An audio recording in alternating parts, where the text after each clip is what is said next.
They're crackheads, they're lazy, they're just drunk. They choose to be homeless. They're always harassing me for money. Why should I care about them? In my honest opinion, I don't know how to feel about them. They might be rich, but they're kind of hiding themselves to be homeless. They always ask for a lot of change. You can't judge how a homeless person became homeless.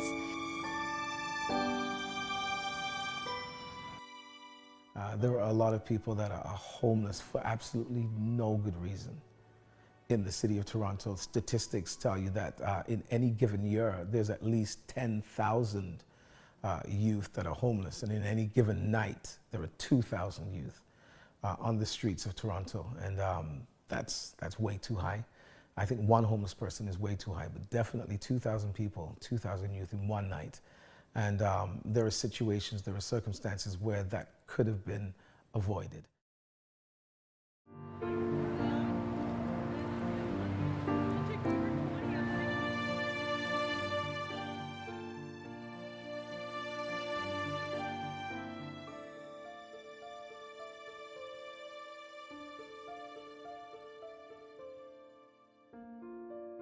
I have schizophrenia, and sometimes I don't act appropriately in the society and in the community.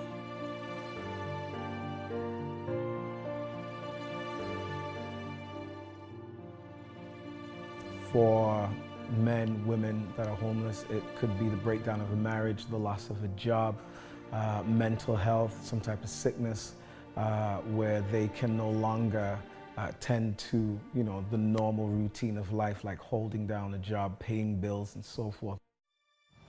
I was working and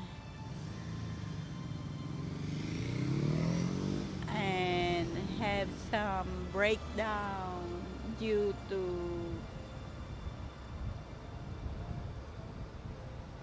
stress.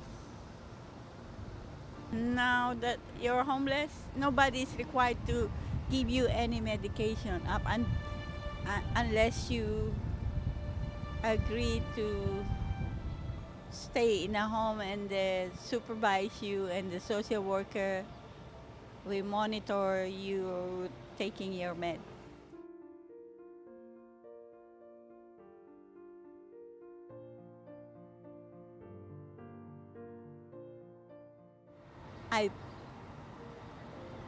I ask for money in the public panhandling. I eat here and there. I sleep here and there. At the City Hall, Osgood Hall, they have breakfast in the morning, and the Salvation Army truck.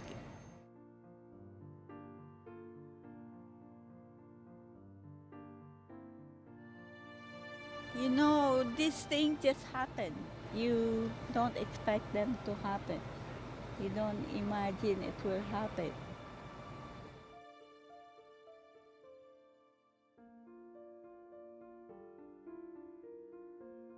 And do you go anywhere when it's cold? Yeah, the shelter. And is it hard to get in? No, people that goes around, they see to it that you go to the shelter for the warning of the bad weather.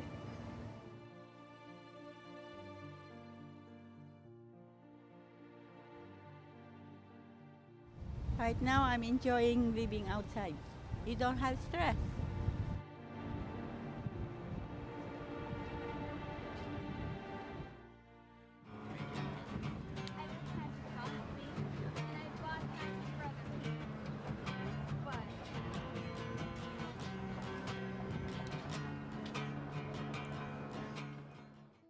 I grew up in group homes and stuff, so it's kind of like jail, but you're allowed to leave every once in a while.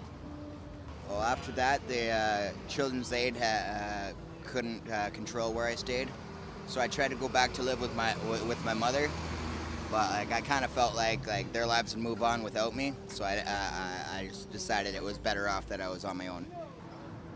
I just kind of took it as it is. I just kind of accepted it. Did you feel numb at all, or any kind of shock? No, I knew exactly what was going on. You weren't scared? No.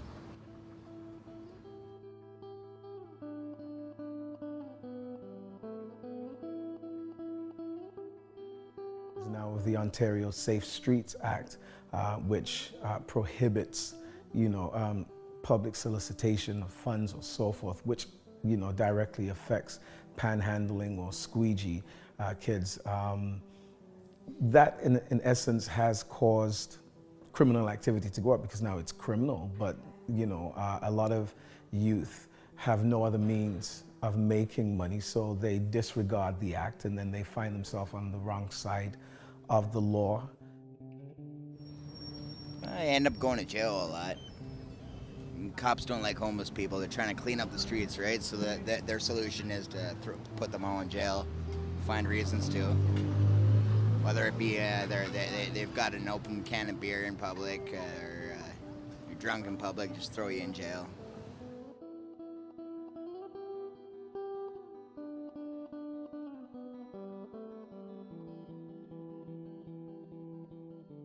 So do you feel they target homeless people more than they target average people? Absolutely.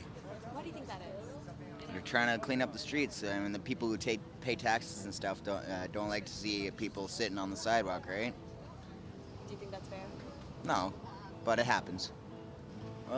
You sit in one spot all day, you see 1,000 people walk by, you're going to see the best and worst of everybody, right? Well, lots of people help out. Like, we'll put a hat out all day, sit here, and people help us out, give us some money so we can eat and drink and have fun.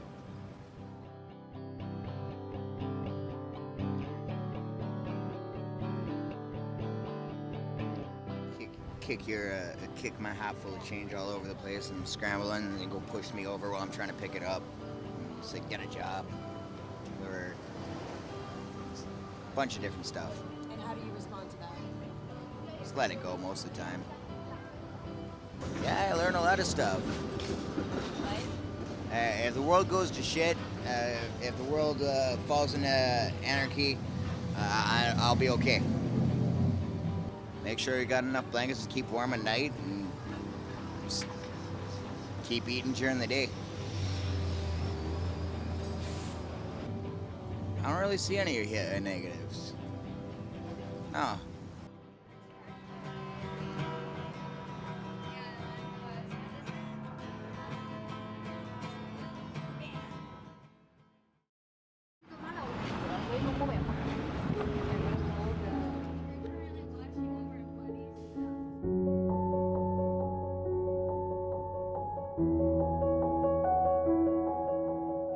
Getting date raped, losing my keys. And I said, all right, well, I don't want to explain this to my father because he's not going to be able to do anything about it. He's just going to have so much rage that this happened to his daughter that he loves. I guess I'm homeless now. It was a really dark time in my life. I spent months in bed, just not being able to move. I have clinical depression, PTSD from some other trauma I've experienced.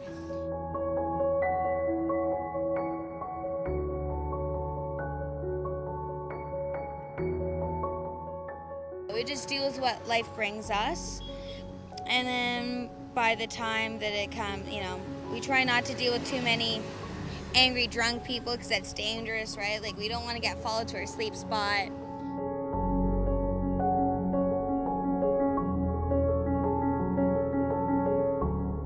Some of the safety issues for homeless people, especially women, is sexual abuse or sexual solicitation. And that happens a lot.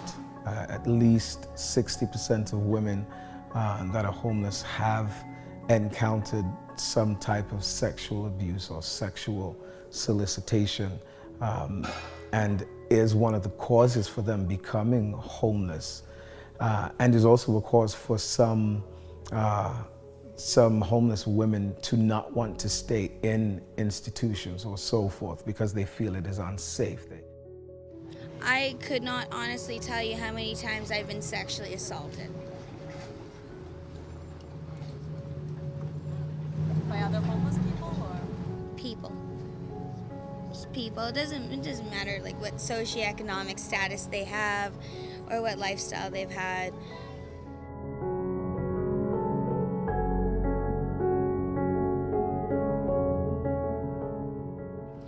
It would be nicer if someone said, hey, you know what? Fuck off, homeless scum. Suck my dick, instead of just treating us like we don't exist. Like, if we say something to you, like, hey, could we bum or buy a cigarette? You know, just don't lie to me. Just tell me, don't fucking want to give you anything. And we go, fucking cool. You meet, like, the best and the worst kinds of people, but luckily, there are so many more better kinds of people, or at least people trying to be better people, right?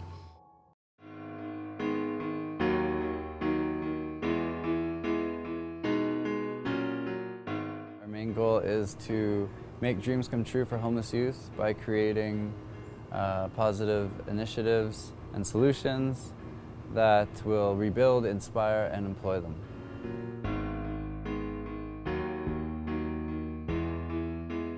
Turning my life around, I realized it only took one person to believe in me to change my life, so I wanted to create a support system of people that would believe in these youth.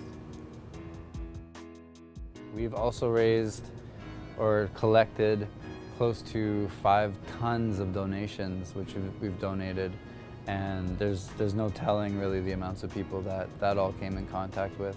And we have our hero training where we have youth coming in to be inspired by motivational speakers and entrepreneurs, and we do that monthly as well.